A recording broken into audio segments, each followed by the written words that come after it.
Welcome to Civitas Handshake. In these partner cities, experts and local authorities join forces in Handshake to design, develop and implement over 60 solutions across 13 cities on making cycling a more attractive everyday mode of transport. In their endeavors, the city partners are supported by Isinnova from Italy, who coordinates the project, Iclei from Germany, Mobile 21 from Belgium, Decisio, the Urban Cycling Institute and Velo Mondial, all three from the Netherlands.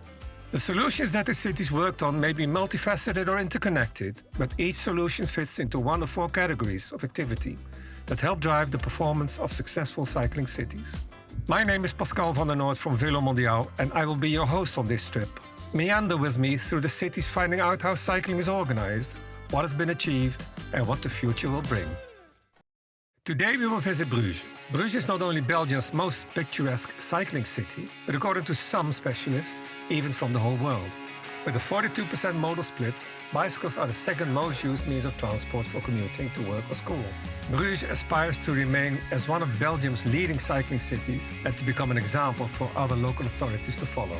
For Bruges, challenges lie in road safety and street infrastructure. Bruges' city centre is UNESCO protected, which leads to hurdles related to urban development and upgrading mobility infrastructure.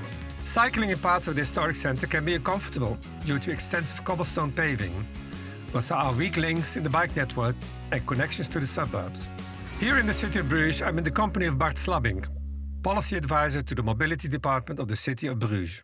Hello, my name is Bart Slabbink. I'm working in the city of Bruges in the mobility department as policy advisor.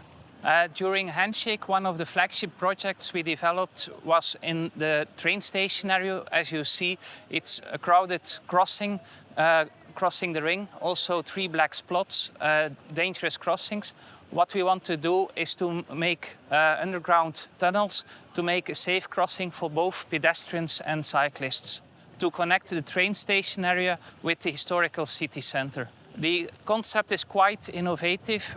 We won't build a classical tunnel, we will build a car bridge, but the cars will remain on ground level and we will put the train station square underneath the ring road. So it will be a grand entrance in between the train station and the green ramparts, the historic city centre.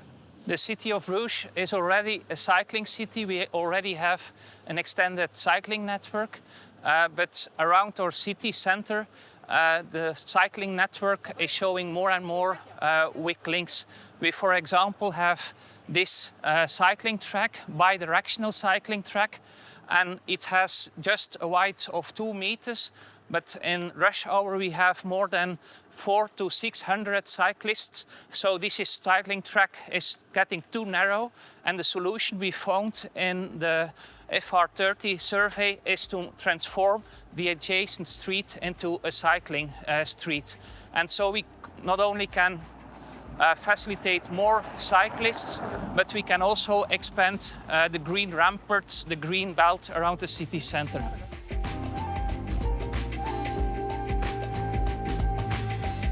We are cycling in the Philips de Goedestraat, one of the first cycling streets, but as you see, it's straight concrete road, so we will downscale the road, make it one direction for cars and make it a cycling street, and the rest of the space we will give to the Stellende, the home of our Bruges Swans. One of the challenges was also how to integrate cycling highways in the urban fabric. And here at the Iclei, we chose that also cyclists has to adapt to the city. So that's why we narrowed the street so that a cyclist who comes from Ostend is aware, oh, we are entering a neighborhood, we have to adjust our speed to this environment. As we heard, the city of Bruges is eager to adapt mobility to the picturesque quality of the city, its history and its culture. Let's listen once more to Bart Slabbink on what he has to say on the subject. The Iclei was one of the first actions we did. We designed an efficient road cut, banning all through traffic.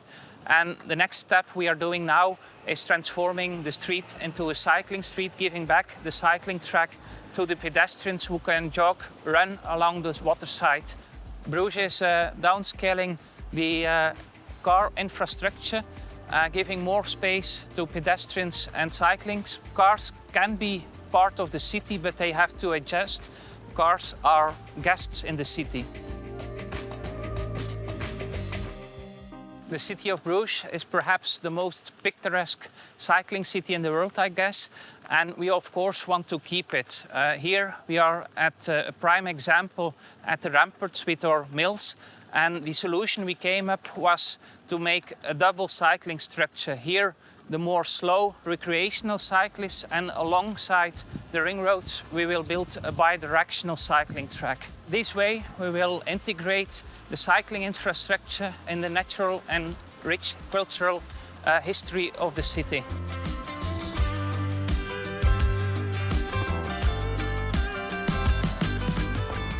Handshake has shown that you can learn tremendously from other cities. You don't have to be afraid to call for help.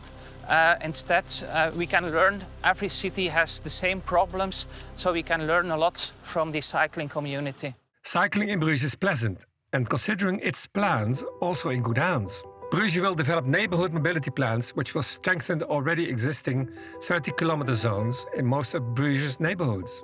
A new vision on proximity will be developed, inspired on the concept of 15-minute city. Downscaling, cycle streets, and adapting traffic to the cultural and historical quality of the city are key words in that ambition. However, investing in capacity also has its limits. The Department of Mobility in Bruges is relatively small, which is why joining forces in a European context is important. Not only to move the figurative horizon, but also to move towards that new horizon. Please join me on one of my other trips to one of the 13 partner cities involved in Civitas Handshake. And for more Handshake resources, go to the website.